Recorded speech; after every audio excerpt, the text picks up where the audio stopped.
So this is Josh with Crowder Masonry and Outdoor Fireplaces, located out of Nashville. I do tons and tons of these fireplaces. Some of them indoor, some of them outdoor, some of them under covered patios. I'm going to take you step by step on how to build your firebox so that it will draw smoke, because the most important thing in a fireplace, whether it be indoor or outdoor, is that it draws smoke. If it don't draw smoke, you can't use it, because it's going to, first of all, suffocate you, discolor your walls, your stone, your TV. If you put a TV above it, all that heat to be coming out, it's just horrible. And I get calls where people buy these kits, these landscapers buy these kits and throw these things together, or cousin Jeff, who laid a few stone with Uncle Jerry, buys a kit, puts it together, and slaps some stone on it, and it's beautiful, but it doesn't work.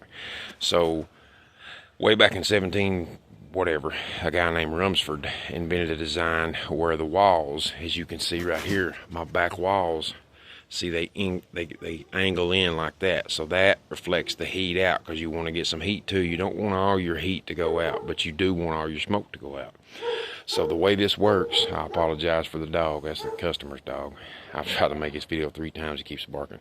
But anyway, so what this is, we're using physics to draw this smoke. And warm air rises, cold air sinks. So when you start this thing, you're going to have a pocket of cold air that's trying to fall, but I prime it, what I call prime it. I'll take a bag or a piece of cardboard, light it, and hold it up in there, so the heat has nowhere to go but up. And once you feel that chimney, the flue, which is not on there yet, I'll show you that later, it's going to sit in the middle and go up through the middle of the flue liner. That's those things right there. That's flue liners. They're made out of clay, 2 foot long.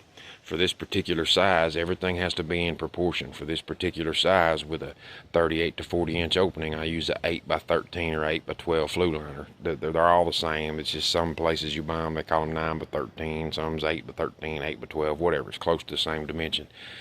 But anyway, so what we do is, what happens is, just like when a shower curtain tried to come up against you, the old shower curtains, because the air inside the shower was warmer and the air outside was cooler, cold air tries to go where the warm air is at. Just the same way with the weather front moving through.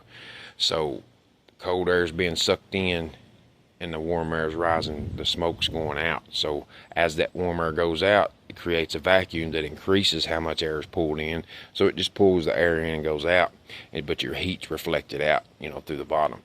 But there's several things that's super important about this. Like I said, all your dimensions have to be proportional. You can't just do 40 inches wide and whatever deep and whatever they have to be in proportion to each other.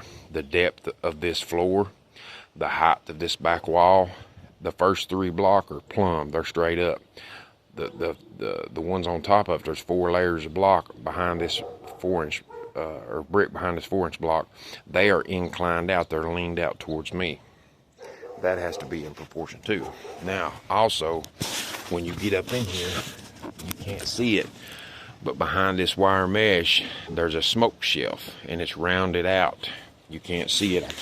I've done another video of it, but it's just hard to do it and show you all, in these little short clips of how to do it. But once I get that smoke shelf, all the back wall, everything's fire brick, and then it's covered with mortar. So back in here, it's rounded like this right here, and then it goes up. So what happens, that smoke comes up in here, I'm gonna coat this with mortar, and that smoke will round around, go right up the chimney. That's how it works. So the old school masons used to take brick, and they would core them. They'd lay a course of brick across through here, and then they'd set it over, half sticking on, half sticking off, and then they lay another half sticking on, half sticking off, and then they lay another half sticking on. That's called corbelling. I don't like that design for a couple reasons. Number one, it's weak, it's just not structurally sound, and number two, those sharp edges, the 90-degree edges, catch that smoke and slow it down. So what I started using was this wire mesh. I get a piece of it and I fold it in half so it's twice as thick, so the holes, they're overlapped. As you can see, the metal right here overlaps from one hole to the next hole, so it catches that mortar. And I just smear it with nice wet mortar that's mixed with fire clay to a certain mix that I use. We'll get into that in another video. And that gives me my surface, my front. And a lot of people say, Well, what if the mortar crumbles and comes out? It's not going to. This wire, I mean, if you've ever had to tear anything out like this, you have to jackhammer it, saw it, cut it, everything. But if you feel that way, all you got to do is do your wire mesh, then come let it dry, come back the next day and lay fire brick on top of it. Indestructible. So that's how basically the quick rundown of how these things work.